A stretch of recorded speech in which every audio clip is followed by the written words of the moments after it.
And welcome everyone to another episode of the Mind Sculptors podcast. I am your host Callahan, and today we are going to be talking about table politics with the host of the Miscast podcast, Drake Sasser. There was a lot of discussion on Twitter this past week about table politics and if you should lie at an EDH table and what lying is and all of that stuff. And Drake is here to help clear up some of the discourse with me today. Before we dive into that, however, I do want to take a moment and congratulate friend of the show, Mike Sad, from Playing with Power and winning the Punt City tournament in Philadelphia yesterday. Mike was on Winota Stacks and did honestly one hell of a job making it to the finals. Great job, buddy. Also, congratulations to our two Sculpty boys who made the cut at Punt City. Ian finished in the top 16 playing Winota as well. And Charles finished in the top 4 playing Ow the Dawn Sky, or AO or Ow, however you're supposed to say that. I'm not quite sure. I've heard it both ways. But great job, you two. We're really proud of you and looking forward to the next event and rooting you guys on. I also want to thank our patrons for all the support you give. Your support goes towards continuing this show here. If you would like to join the Sculpty family and you enjoy what we do here, please head on over to patreon.com/themindsculptors and you can find out more information there. It would be time to check in on our Apple Podcast ratings, but however, there were no new Apple Podcast ratings at all, and we were off for a week, so there was no new ratings in the past 2 weeks. So I don't have anything to read for you, which is just an absolute shame. So if you haven't already, please leave a review on Apple Podcasts, and we'll make sure to read your 5-star review, hopefully, on air. With all that said, let's jump into my conversation with Drake.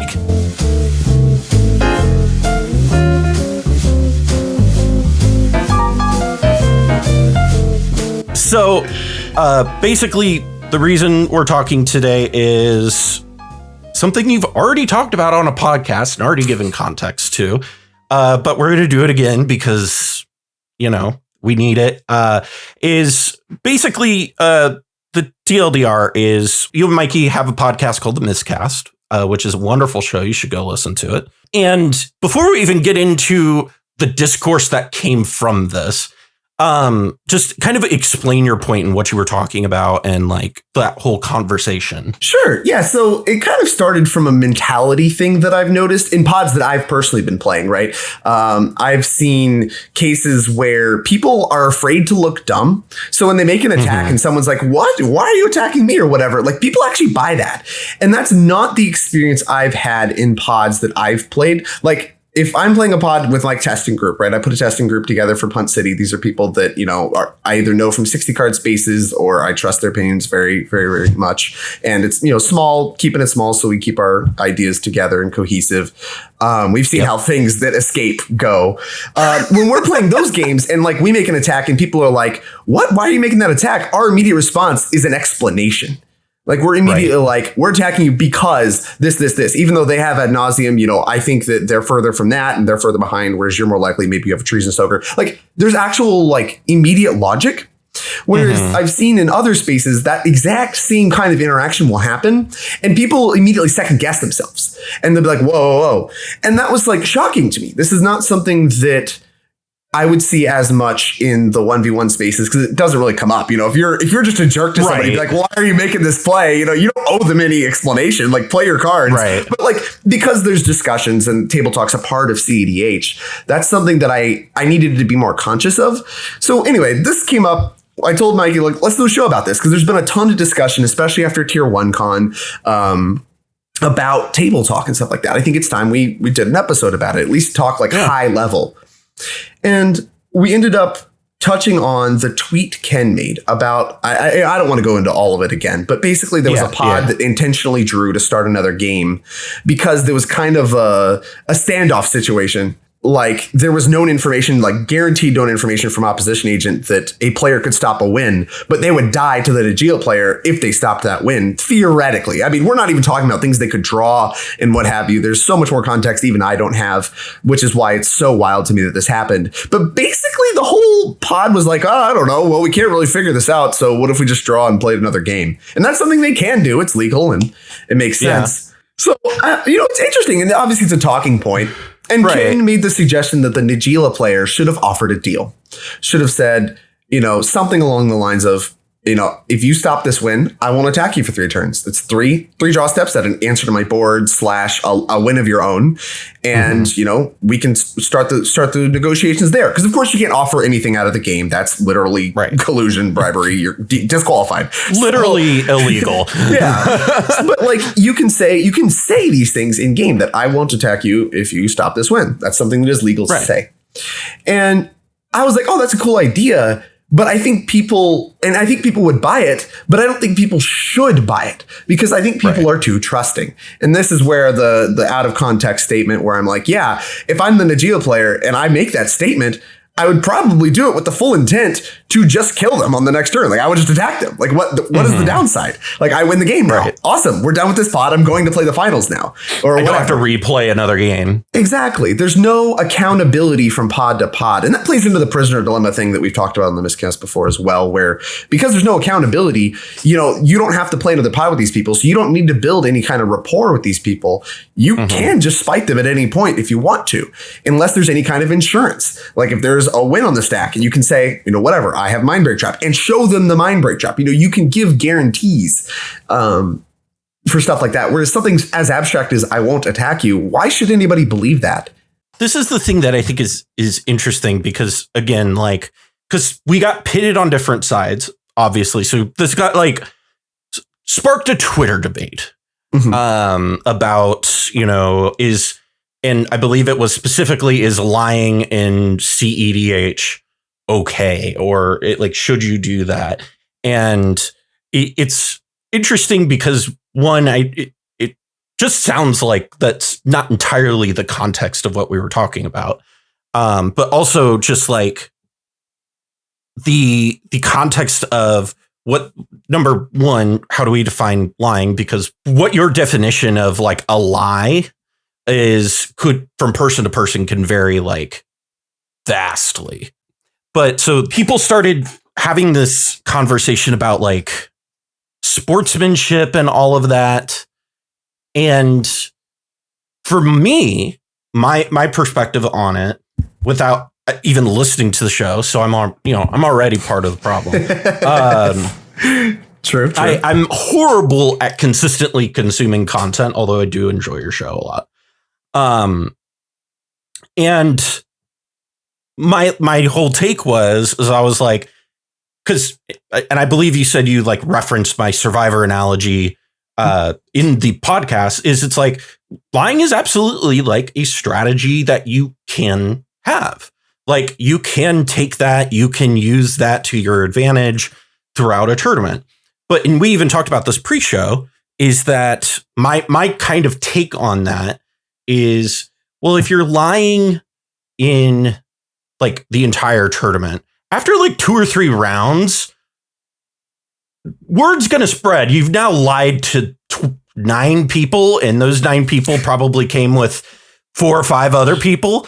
Yeah. And it's cEDH events are about 100 people. So, you've now hurt your reputation in over a quarter of the playfield. So you automatically make yourself an arch enemy. And that's why I was and I said I was trying to say this very clearly, but I don't think I did a good job of articulating it effectively on Twitter. Shocker. Hard to do. But is that I think in scenarios like you're talking about, I see that perspective as being beneficial within the moment of making that split decision to be this is my window, versus using that as a strategy overall, because I don't think that's a good long-term strategy. And I think that's where the context is important, because you're talking about it in a much more narrow we're in top 16. It's the difference between me making the final pot and not. And I'm talking about it over the course of a whole tournament, over the course of a whole tournament series, like reputations grow. And so sure, you might like win this tournament if you lie through the whole thing, but are you going to win the next one? And then the one after that, if you continually do that, like people pick up on it. And then everybody's just like, oh, the liar's at our table. All right. All of our attacks go that way. All of our interaction goes that way. Yeah. Don't believe a word they say. Yep. Yeah. Don't believe a word they say. And I think that's where some of the like miscommunication was coming on. So like, just like, I don't even know totally what I'm getting at necessarily with that, other than there's just some missing context from the discussion. Well, I think you're actually approaching a really interesting point, right? Because, and this is something we talked about, well, I mentioned I wanted to talk about pre-show, which is community perception of your table talk matters a lot. So the example I used is in 1v1 formats. And this is something I don't know how much your audience is even going to be aware of, but there's like some common tricks or whatever, like the pen trick or the infamous settle the wreckage from LSV, where he was like helping line up attacks and like making it look like he was going to use his mana to activate a token when instead he was going to cast settle the wreckage. Like all that kind of stuff is misdirection, right? Like that is a form of lying in some way. Yeah, exactly. It is misdirection. You're acting, you're trying to convince your opponent that something's going to happen that it's not, based on past interactions where you were actually helping them in instances where it would help you, right? So there's rapport being built even in 1v1 formats where people do that all the time. Like you respect your opponent enough to be like, all right, you see that this is a thing. Let's speed this up. Here's the token. You can help line stuff up. That happens some amount of the time. But, the one time that you're like, oh, I can get him here by, giving him the token and being like, making him think to make this attack and then just settle him and the game's over. Like it's that same element is at work, but it is less prominent in 1v1 Magic. And the perception of that stuff in 1v1 Magic is that it is extremely impressive. It is already very hard to play Magic at a high level. It's hard to pick the right deck, tune the deck to be where you want it to be, show up, with the right cards, and then actually play the cards optimally, like, near impossible. It's hard to do all that and still identify opportunities where making those kinds of bluffs is going to be beneficial. So when people do it and it works, it's very impressive. That is something that is held with high regard in the 1v1 community and is held as something you should be doing if you're good enough to do it. Before we get too far, I do want to stop and just for some of the people who don't know what the pen trick is, explain to the listeners exactly what that is. Yeah, so the pen trick's kind of the exact same thing where somebody's lining up attacks and you pick up your pen as if you're ready to change your life total and as if you're not going to block, right? That's the implication that whatever they're attacking with, you're not going to block and you're going to change your life total. So you pick up your pen and act like you're about to change your life total. Then when they finalize the attack, you put your pen down and cast something or make some kind of change that is not just taking the damage like you were implying with your body language. So it is a form, once again, of misdirection with your body language by picking up your pen and acting like you're about to change your life total when in fact you are going to do something before damage is going to happen. It's interesting. So what has been your experience with those sort of tricks in the groups that you've played with then? Because that's also something we talked a little bit about pre-show, where it kind of varies. Yeah, so I don't do stuff like that in general with when I'm playtesting with my friends. I'm not there to learn if I can do that, right? That's not a skill I actively practice. I practice trying to figure out what the right deck is, what the right cards are, trying to get meaningful data about the cards as they play out. And that's usually what I do with my testing groups and my friends.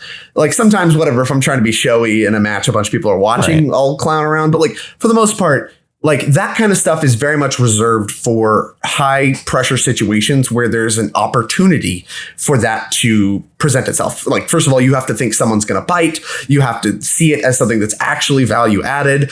Does it change the way they're going to play? There's a lot of factors before you'd even consider doing something like this. And I don't do it in testing pods really much at all. Obviously, table talk is a part of my testing pods for cEDH though. When I'm sitting down, you can't just play without table talk. That's not even close to realistic. That's also one of the things that's been interesting in this discussion where it also brought up on Twitter, the whole like topic of table talk and whether or not like you should in a game of cEDH. And I'm like, I don't know how you don't, right? Like, how do you not lose to the Krark deck unless you are sitting there like going, hey, they're about to cast Sakashima. I know you have a removal. I don't have anything. We should probably deal with this. Like, right. And that's where it's very important, right? And this is kind of, well, one of the conclusions that I want to draw is that you should be picking your table talk spots in the exact same way. Think of it as like a comparison. You use Survivor. I use like the Mafia games, like Werewolf, Secret Hitler, all those kinds of things. Those like secret identity games.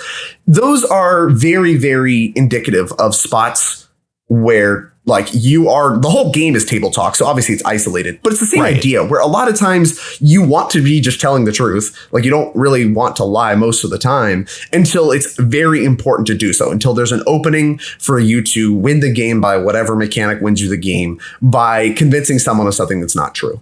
And that is something that exists in cEDH pods as well. Most of the time, the table talk I do at tables, and this is why Mikey and I talk on our show about how we don't really like politics much. Most of what I'm saying at a table is clarifying things. It's saying, hey, I think this wins the game. I'm pretty sure they can do this, this, this. So that's just something to consider if you have interaction. Or I'll say something like, I don't have an interaction. I can back you up, and I'll show like a SWAT or whatever. You know, I talk very honestly and back up honestly, because I think those are the kinds of table talk people should believe. Stuff that's actually true and is verifiably true. And so those are the kinds of things that I do just naturally in pods. I don't really do as much of the like making deals or trying to lie. And I don't talk nonstop, because if you talk nonstop, people are not going to listen to you. They're just going to be like, please shut up. I'm trying to play the game. And that goes back to what I was saying before, right? We're just playing the card. This format's hard. Just playing the cards is hard. So like if you're talking nonstop, people are just going to get mad at you.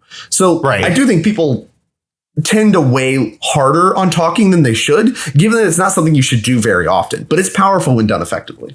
Yeah. Well, and there's, I talk about this in other shows, but like, I feel like, especially like there are certain archetypes that require you to talk more than others. Like Stacks, for instance, is an archetype in cEDH where I feel like you tend to need to talk more than the other players, because the other players can very easily lose everybody the game. I agree. So when we're looking at this, so like you're not, just to clarify, right? You're not advocating that people should lie all the time, right? Like that's not what I'm getting from you, at least. I don't think people should, but I also think I think there's two other truths. I think people will. Like, I think there are people out there that want to be that super smart, deceptive table talker, and they're going to show up to every table trying to be tricksy. And I don't think that's good. I don't think that's a very like useful strategy to like take, where you're just trying to trick people nonstop because you want to feel smart. But I think people will do that. And that's something to be aware of. I think there are people that will act like that and are going to talk more. There's going to be people that talk nonstop during a game, and that's going to be annoying, and it's not a good strategy, but people are going to do it. So like there is a range of approaches people are going to take when it comes to table talk, and not all of it, even from the good players in cEDH, is going to align with what I think is correct, which is, you know, what I've said to you before, where I think most of what table talk should be is only clarifying questions where it's like, okay, the stack is this. If you want to act, you should act now, like stuff like that. It should be just clarification stuff that's troops, and figuring out interaction. If you have a narrow piece of interaction, it might be time to talk so that you get another turn. And like things like SWAT, Mindbreak Trap, stuff like that. That's where that comes up the most for me. And that's what most of my table talk looks like. There's a lot of it, but it's not as much like, oh, if you remove this, I'll remove this. I don't make deals, because I think there's little to no incentive, even in casual games, for people to uphold the deal. They're like, why did you make that deal? You're a clown. Like, and I think that's the better approach. And I don't think I would accept deals in tournaments. Like if someone's like, Drake, if you do this, then I'm going to do this. I'm like, no, you can do that first, and I'll reassess how my removal spell is going to line up. But like, I'm not, with no actual repercussion other than me whining about it for you making your move. Like I'm not going to take your deal. And this is also part of why I wanted to have you on the show, is because it was just like, based on the conversation and previous conversations, I was like, I don't disagree with what you're saying at all. And I'm like, I don't think there is any, like, I play the exact same way when it comes to like the deal thing, right? The like one exception is, for example, I had a game the other, like literally just yesterday, somebody was playing a deck. They had Sword of Fire and Ice on a Ragavan. I have Najeela out with like 2 warriors that can, or 4 warriors that can block it. And then there was another player at the board at 3 life. We needed to get him to 1 so he would die to his Mana Vault. And so basically he's sitting there and he's like, I don't have any open attacks with the SoFi, and I can get him down to 1 if I attack. And I was like, I mean, and I know he's like low on cards. We still need to deal with the Hulk player sitting to my left. And I'm hell bent with just Najeela on the table. So I am doing nothing. So I was just like, I mean, if you swing at me, I won't block. Just don't point your like Sword of Fire and Ice damage at me, as long as we're on the same page that we're dealing with the one player who like has to die this turn. They have Thoracle in hand. If it gets back around to them, that's fine. We can do that. It buys us a turn. That's fine. Like that's like about as dealy as I get. And I think even there, that's just like the board kind of figuring out how to not die. Yeah. That strikes me as different. I think the big difference for me, even though that is objectively a deal, so, you know, I can get roasted in the comments. Like, obviously, I would do something like that as well, right? People are like, oh, Drake, you're an idiot. Checkmate. But like a big difference for this is that there's no understanding of like changing the way you play across time, right? If you accept this deal that it's like, if you're going to do this, I need you to do this later. Like so much can change. Like you shouldn't strap yourself in on something expecting to actually follow through, given that so much can change. You don't even know what people are holding. Like half the time, people don't even have enough information because everyone has 3 to 4 cards in the hand that could be anything to make a deal or feel like they need to make a deal unless they're getting bullied into it. And so my real gripe is that I think the discussion around deals is going to lead to more people getting scammed than not. And you should just do common sense plays. Like it's something that should resolve itself, right? Like it became this big discussion, right? This huge, like, oh wow, like, you know, you are such a piece of scum and all this stuff. I'm like, sure, okay, whatever. I guess I'm willing to lie for money. You got me. I'm still willing to lie for money on this podcast. I'll be willing to lie for money on the next podcast. All right, like that's where I'm at. If that's too much for you, that's across the line. Maybe this game's not for you. You know, I don't know. Raid Shadow Legends. If you want to sponsor the show, I'll talk it up.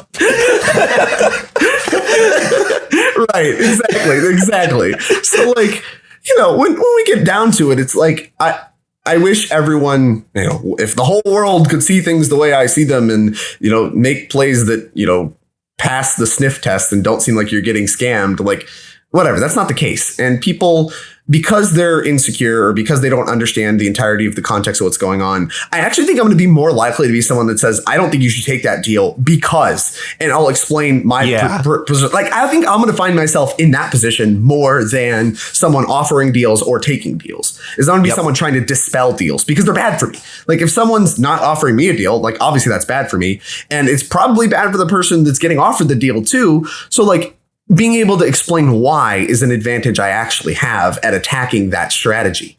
And as a result, I do think it is going to be players that are less experienced that are going to get taken advantage of by this idea that you should be trying to offer deals. You should be trying to politic in that way, when instead I think the best approach to table talk in general is, you know, like you said, trying to use our resources that are maybe a little bit more narrow in order to find the line that keeps the table alive. But that has a mutual beneficial, right? Like I'm just trying to survive. Like sometimes you can exploit it because you're like, I don't want to cast my pact, but like it's the same idea. Like, yeah, you have some room to get scammed and you do need to take that into consideration. But those, like, I think that's the most tame variation of that kind of thing that can exist. And as a result, I think it's mostly the only variation of that kind of stuff that should exist is like keep the table alive. Discussions that may result in some weird play. But some of the like really wild stuff, like just flat out not attacking when that's common sense to attack, or like that's what? Come on, that's a little far.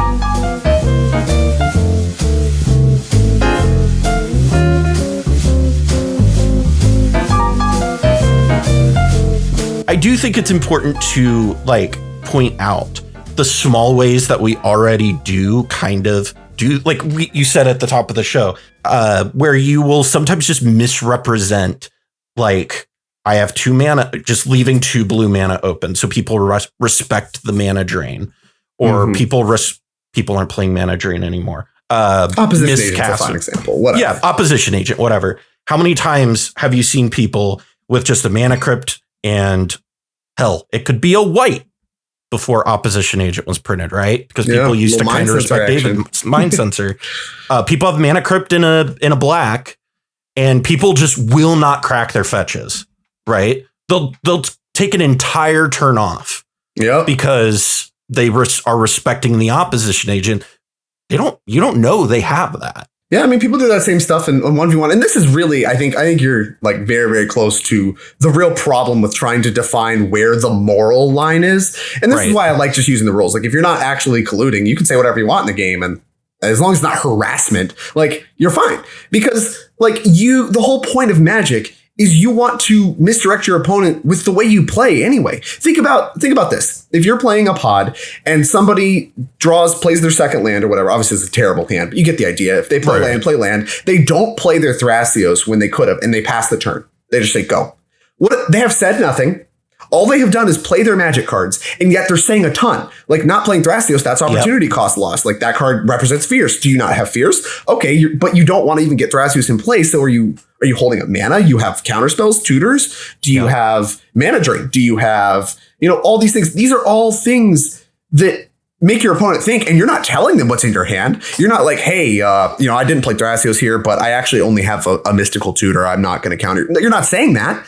Why not? Because you don't want your opponent to know what you have. You want them to think you could have a whole range of things. So you are trying to lie and misdirect your opponent based on the way you're playing Magic. You're not even saying a word other than game rules, and you are misdirecting your opponent. That's the point of the game. So like once voice stuff starts actually working, because it doesn't work that much. I mean, people try it in 1v1, right? Where people talk, they'll like say stuff that isn't true. They'll bluff. They'll be like, oh, I should hold up interaction, fine, or what, they'll say something like that, where I should hold up my mystical dispute, or I should hold spell pierce, and those pass, they don't have it. People will say stuff like that, and that's completely in bounds and fine, but like most of the time doesn't always work, because like you just snap call their bluff or whatever, and unless you actually have it, you're like really leading them the long game. It's not really worth your time. And it's interesting too, though, because like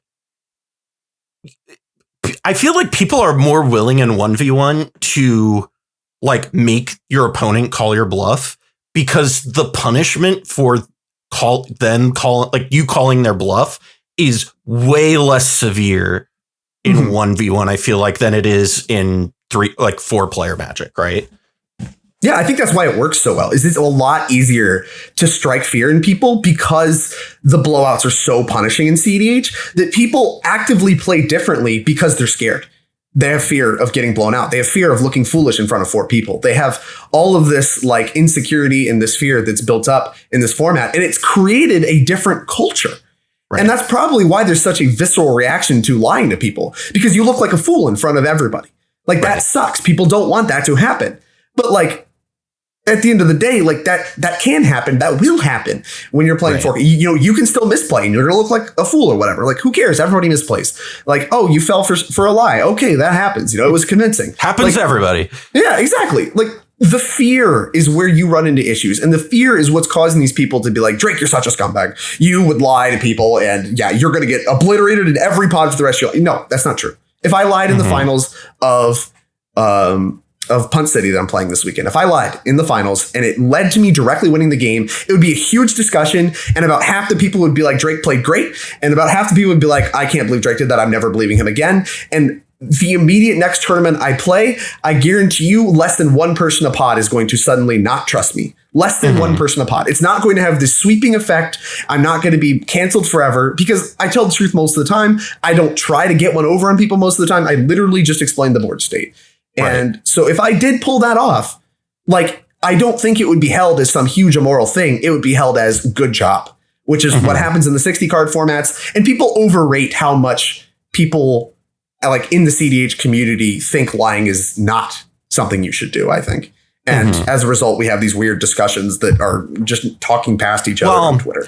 Yeah. And I think that's part of the the reason I wanted to define lying a little bit is because and this is kind of a result of cEDH, first of all, is a terrible term for competitive EDH. Correct. Yes, it is. It's awful. I was just talking to Sinestro about this the other day, and we were like, if we could go back in time and stop them from calling it cEDH, we would do it so fast because it is a complete misrepresentation of it. It's just EDH pushed all the way to its end, right? It's when you really boil it down, as long as you're not at a tournament, cEDH plays a lot similarly to the way casual EDH plays. The only difference is the cards you're playing, in my opinion. It just came out today, which is Wednesday. So I guess this would have been 4 days ago when by the time this comes out, I said this on the Gemstone Mine podcast where I actually talk about in depth my Survivor analogy. I think the reason I like Survivor so much as an analogy and why I feel like it's really helped me as a Magic player, specifically in the context of Commander, is that it's shown me how to play any deck at any power level because I just don't have casual decks anymore because I know I can I'm playing at a lower power pod. Sure. I just won't turbo out my pieces. I'm not going I won't cast my Mana Crypt, whatever. Yeah, I'm not going to cast my Mana Crypt until a certain point. I'm going to try to match the pace of the table. And if you can learn how to just amend your play based on your environment, you can play any deck anywhere and have great success and have a good time. I agree. And it's one of those things that, and the reason I say that, to bring this all home, is the fact that in cEDH, I think there is, to your point, because you see it happen, and Ken brought it up, is deals do get made.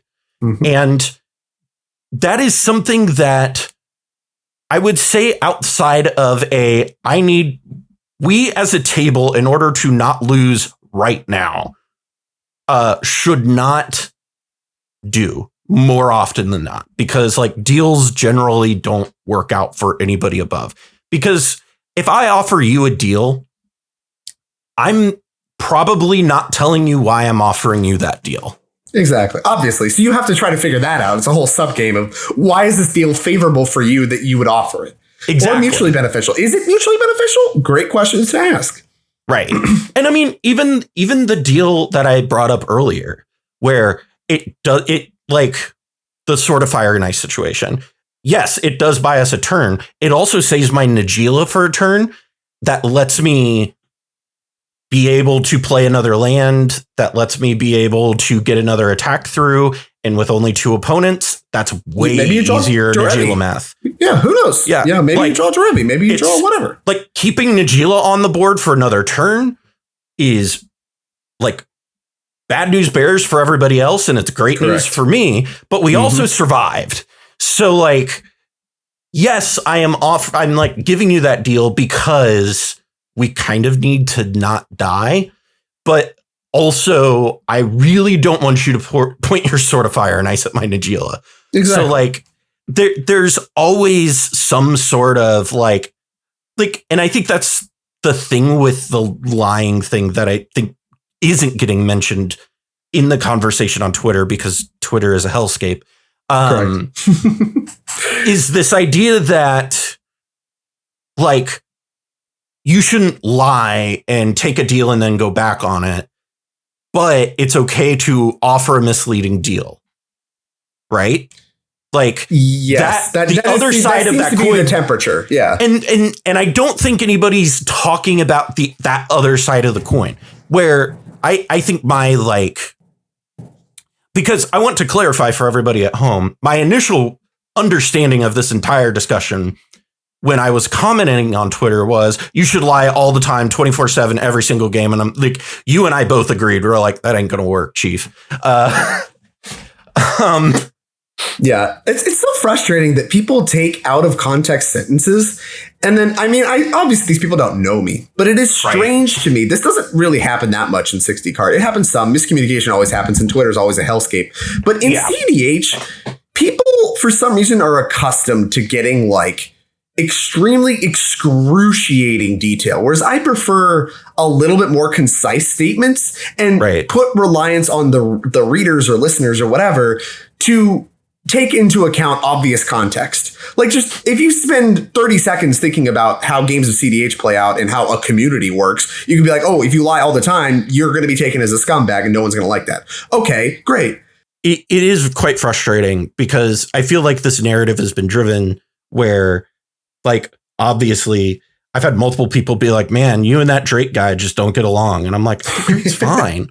Like, yeah, I don't really have any specific issues. I mean, obviously sometimes, I feel like context is stripped away and I prefer to have that added on rather than not. But like, I don't hang my pride, my personality, my brand on any specific thing that I say. I trust my experiences. I trust the things that I've learned over time. And I trust the things that people say to me and that, follow common sense. Like if someone came up to me, it's like, Drake, you are completely wrong about taking deals, and just laid out this very eloquent and believable argument, I'm not going to dig my heels in and be like, oh, that's a really good example. I didn't really think about that. I probably should mention that in the future or whatever. Like, I'm not above changing my perception. I mean, Mikey changes my mind on things all the time. And I think that's something that it could stand to happen a little more often in cEDH. People get very, very set. And it makes sense. Commander is designed. The reason it's so successful is you attach yourself to something. You say, I'm the Najila guy, or I'm the whatever. You get attached to decks and ideas and the work that you've put in. I mean, how many people just gloat about how proud they are of their 12, page primers that they put just infinite effort into? That's awesome. That's cool. But like, stares at the Gitrog primer. Yeah, at the end of the day, if I go around and say I don't think Gitrog's a very good deck and it's past its time, like those people are going to lose their mind.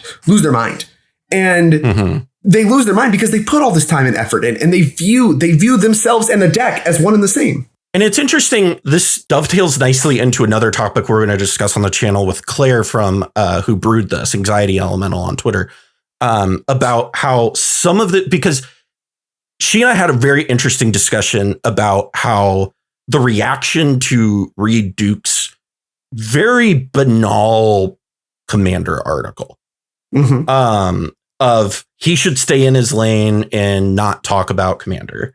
And like, there's a whole lot of stuff that plays into it. There's a lot of history, obviously, where for like a really long time, right? Like, a lot of people kind of wrote off Commander and was just like, oh, that's not a real format.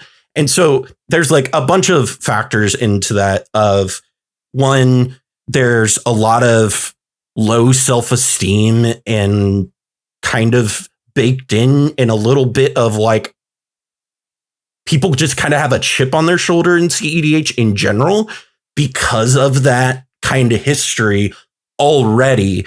Then you layer on top of it, you have people tie their brand and their identities to decks and like certain commanders or certain archetypes so closely. I mean, like, I literally have a show on this where two of the people are known as the mono white guys.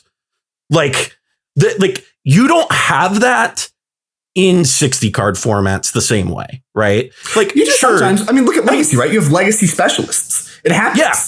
But, well, and that's like format specialists, though. That's different because this is like a whole format. We're talking about, I only play white. Like, I think the closest I could get is like Bryant plays like almost exclusively Storm, and Caleb Shearer plays like exclusively Storm. And that's like and those two don't only just play Storm. So it's like, it's a very different dichotomy, I feel like, in Commander, where because people wrap so much of their identity into their commanders, that any criticism towards it, plus layer that with the already low self-esteem that people have and the chip on their shoulder, where, and this is not a criticism of cEDH as general. This is just kind of like the natural effects of how like shit has gone down for the last 10 years, right? Yeah. I mean, it's a problem. Like, this is something I've brought up before, too. I think you're touching on something extremely important. I brought this up with Playing with Power at one point in time when they were talking about like making the format more approachable for new people. It's like a lot of cEDH, what you're getting at, I think, is a lot of cEDH actually doesn't want to grow. And that's what we're seeing in action with the Reed Duke thing. cEDH does not want people. I made a post about this a long time ago. It was this huge thread about how I actually don't think I'm welcomed by a lot of people in this community. And I just still think that's true. People do not want cEDH to grow. They got, whatever. They're playing too powerful decks for the casual tables, so the casuals don't want anything to do with them. And then the actual spikes, the tournament grinders, half of them don't even know what cEDH is, and they just kind of laugh at you like, okay, casual, you're playing Commander. Come on, if you wanted to play tournament, go play Limited or play Standard or whatever. And like that leaves a bad taste in all of cEDH's mouth. So when I come from a 60 card background into the format, I'm like, hey, I've actually been playing this format for whatever, 5-6 years at this point. And I learned to play it on Tapped Out and like on all the lists and stuff. Like, I get a lot of you poor wretched soul reactions. Oh yeah, I mean, literally. Shout out Jim Wolfe. I looked at their Melt Banana deck list many moons ago, and I was like, this looks like my speed, baby. Oh, I love that deck. But like, that's like, I've been playing this format for quite a long time, and I enter this format and I start actually taking it a lot more seriously post pandemic.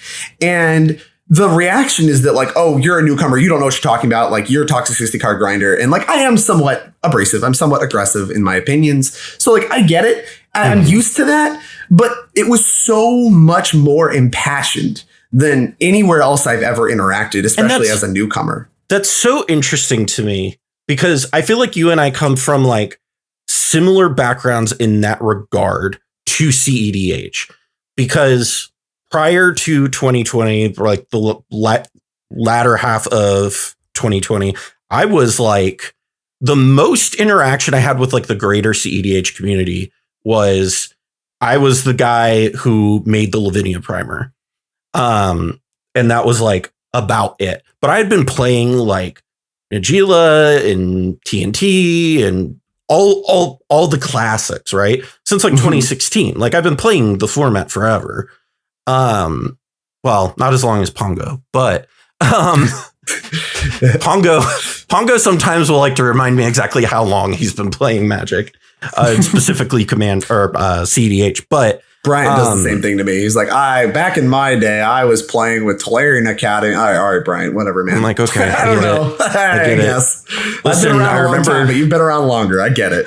I remember when Dramatic Reversal was spoiled and people lost their minds because they were like, oh my gosh. And then the set after that was Commander 16. And they were like, wait, so you gave us infinite mana under an Icecrown Scepter and an outlet in the command zone? Excuse me. Unbelievable. Unbelievable. Like, it was those two sets. And then we had Aether Revolt right after Commander 16, which gave us Paradox Engine. So it was like 3 sets all in a row where it was just like the format got completely flipped upside down. Aether Flux Reservoir. That was a big one. I remember Aether Flux Reservoir. Any deck can be a Storm deck now. It's still good. It's okay. It's all right. It's like good anyway, it's good in spots. Agreed.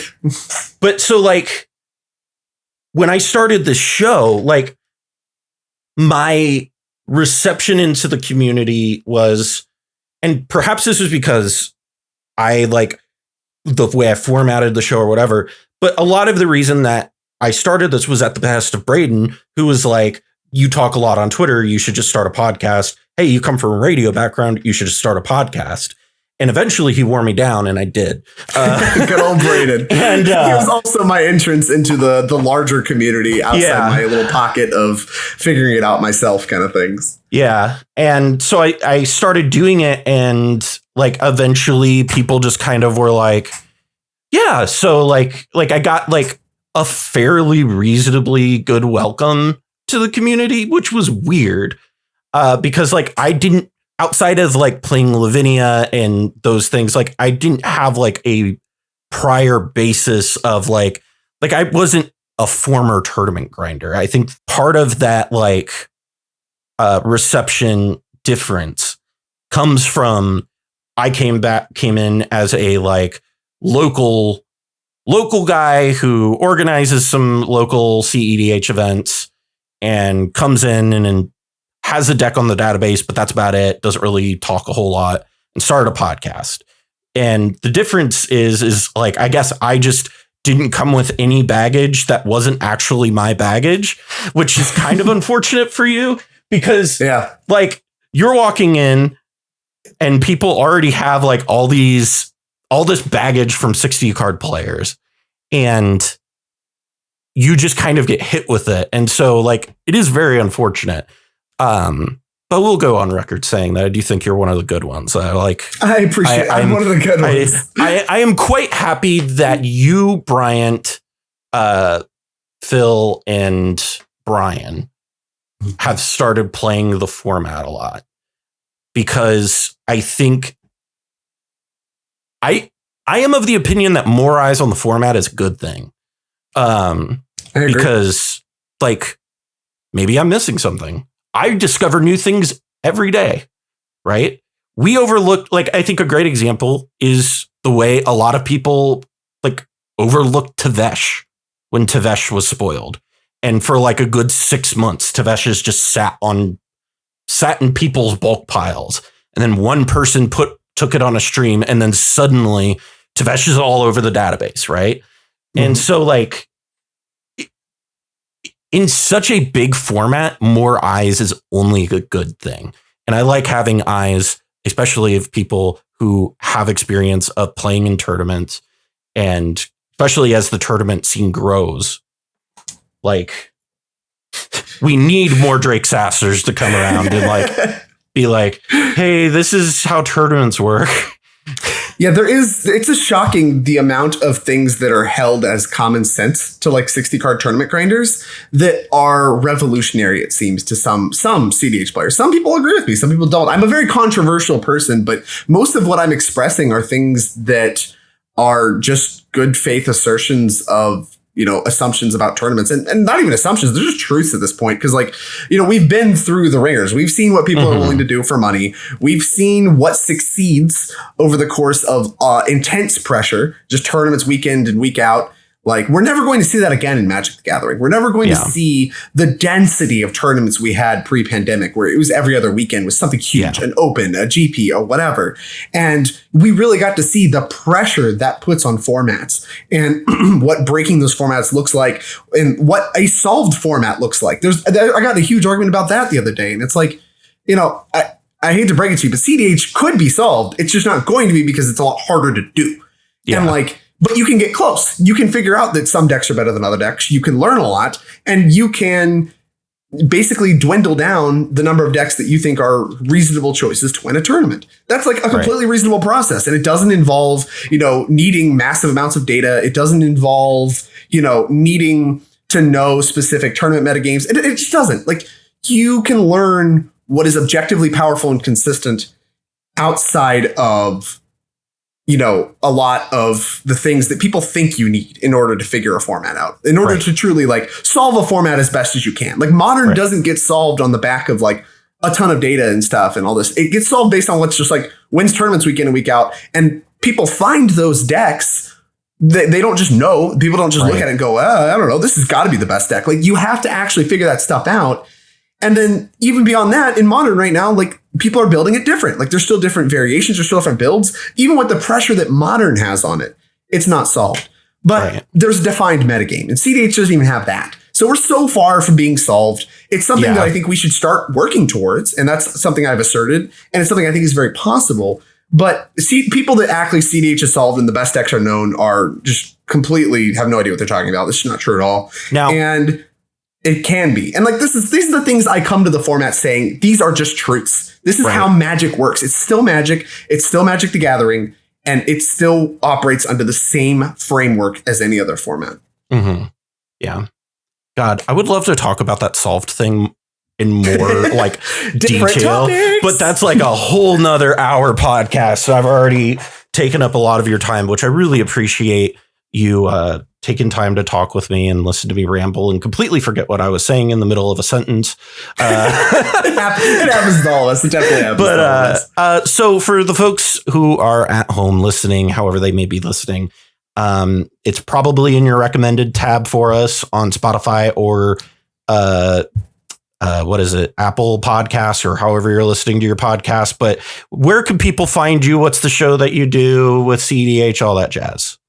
Yeah, so I have my own podcast. It's called The Miscast alongside Mikey Callahan, you referenced earlier. He is my cEDH specialist that I chose to bring on and be the victim of my ramblings about 60-card formats. So it's a really good show. It's a good time. He and I are good friends, and we do it completely as a passion project. We don't make a dime off the show. So, if you're into just two people talking about trying to figure out competitive Commander, check that show out. You can also follow us on Twitter at the MiscastMTG. We do check that Twitter very often, and we will respond if you want to reach either Mikey or myself.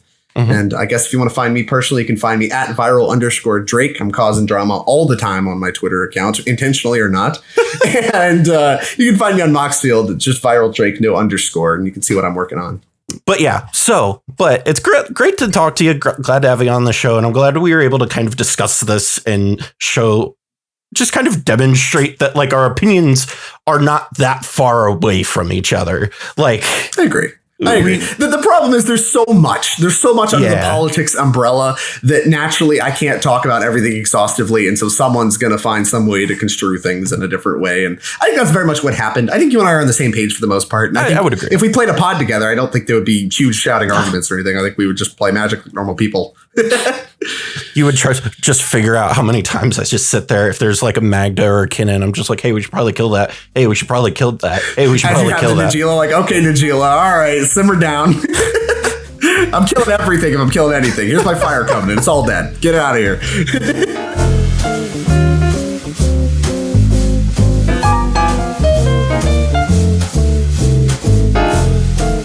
Well, that about wraps things up for us here this week. Thank you again for tuning in to this episode and just listening to the podcast.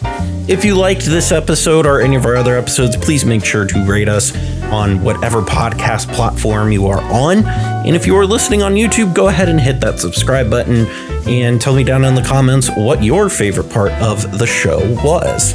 Also want to give a extra shout out and thanks to our top tier patrons, Justin, Adam Hamden, David Snavely, Diane Chase, Jason Bialik, Matt Boehner, and Senior Coupon. If you too would like to support the show, you can head on over to patreon.com/themindsculptors or check out the link in the description. Thank you again for joining us, and from all of us here at the Mind Sculptors, I'm Callahan, and we'll see you next time.